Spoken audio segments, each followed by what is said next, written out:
Bahkan kalau Anda biasa live Anda yang nonton 2 orang, 3 orang, sekali Anda live sama saya, nanti Anda akan kaget tiba-tiba Anda live yang nonton 1000 orang.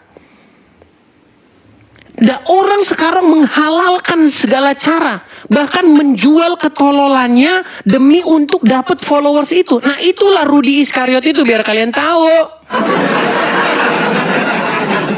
Lalu dia ngerembet kemana-mana. Itu.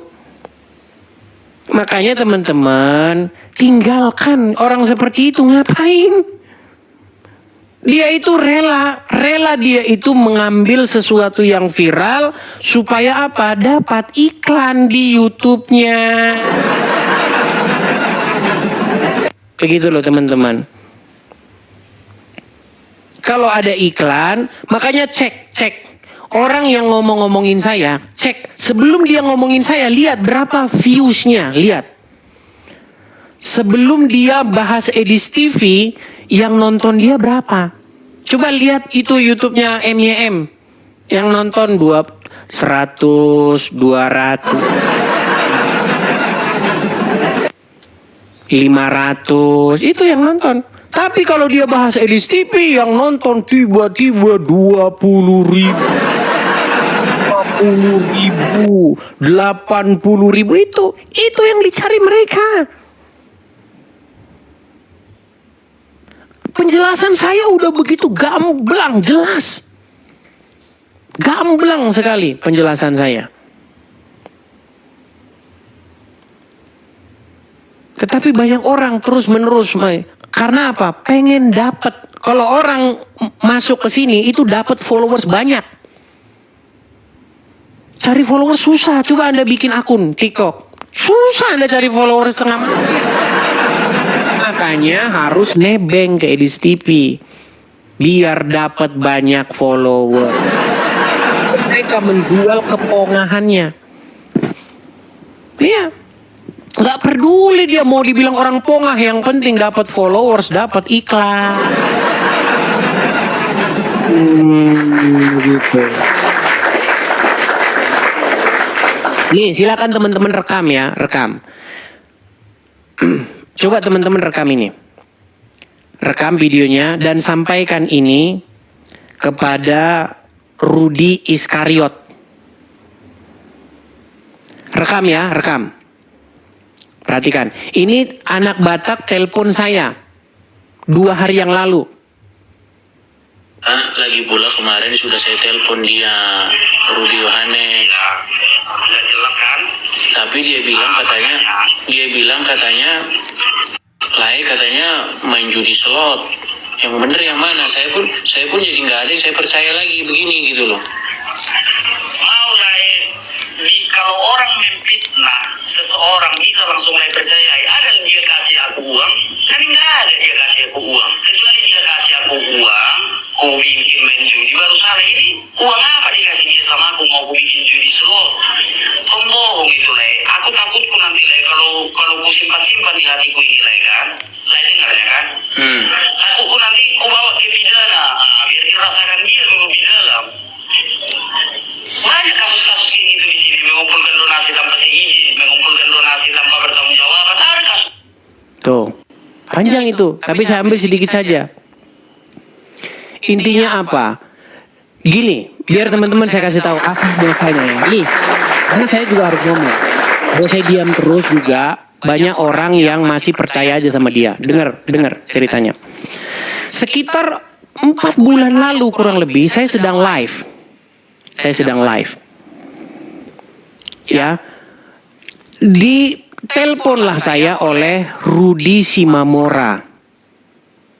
Ya, Rudy Simamora itu pemilik akun salah satu pendebat juga ya, salah satu apologet juga yang sudah dipenjara gara-gara berdebat dengan seorang muslim. Nah, ketika itu ya, dia mengatakan, menyuruh menyampaikan apa yang menjadi isi hatinya. Apa itu? Bahwa Rudy Iskariot alias Yohanes menggalang uang untuk mengurusi anak Batak. Tetapi anak Batak bilang uangnya tidak pernah sampai kepada dia. Hanya itu yang saya sampaikan. Lalu dia kebakaran jenggot, panik, ngamuk, pencet. Semua diserang sama dia. Panik. Saya hanya menyampaikan itu, lalu merembet kemana-mana. Gitu loh. Jadi itu masalahnya, makanya kalau dia bahas yang lain bilang aja begitu. Apa dia tidak punya malu? Bagaimana mungkin orang yang katanya diurusin nelpon saya? Kalau saya bilang saya mau urusin seseorang, misal saya mau urusin saya akan bilang dia jangan sampai kamu telepon orang lain. Saya pasti bilang begitu. Karena saya sudah bilang saya akan ngurusin kamu. Kalau kamu nelpon orang lain berarti kamu bikin malu nama saya. Itu kalau dia punya malu, ya kalau Rudy Iskariot punya malu, dia akan bilang begitu. Nah, bagaimana dia itu bisa punya malu? Orang yang katanya diurusi dia, telepon sana sini, telepon sana sini. Itu yang saya ini kan, hei Rudy Iskariot, apakah kamu tidak punya malu? Orang yang kau urusi malah nelpon orang, banyak orang, telepon minta tolong. Sedangkan kau yang mengatakan kau akan mengurusnya. Inilah teman-teman ya. Jadi teman-teman harus berhikmat. Ini harus saya klarifikasi dan ini untuk terakhir. Besok-besok saya udah gak mau lagi bahas-bahas ya. Waktu itu dia bilang, untuk mengurus anak Batak, untuk mengurus dia, terkumpullah katanya dia 70-an juta kata dia. 70-an juta lenyap hanya untuk pra-peradilan. Nah, dari mana? Pra-peradilan. Makanya dijual, kasihan gitu. Saya makanya ketika dia nelpon saya itu saya bilang, "Lah itu ada hak kamu di situ. Ada orang-orang yang ingin membantu kamu di situ, jumlahnya itu 70-an juta, Le. Itu yang sedang saya perjuangkan supaya itu dikasih sama kamu. Itu hak kamu yang sudah disupport orang. Tapi lenyap dimakan Rudy Iskariot. Alasannya apa? Alasannya pra-peradilan. Pra-peradilan itu apa sih? Pra-peradilan itu hanya membuat surat untuk meminta hakim membatalkan penetapan tersangka seseorang, untuk membuktikan tidak sahnya penangkapan seseorang, untuk membuktikan tidak sahnya penetapan tersangka seseorang. Habis 78 juta, memang kau tidak waras lagi. Ini. Itu teman-teman. Jadi tanyakan saja, suruh kembalikan itu. Ya. Mau pra-peradilan habis 78 juta. Oh, seperti itu teman-teman. Cukup ya, cukup. Oke, kita kembali lagi.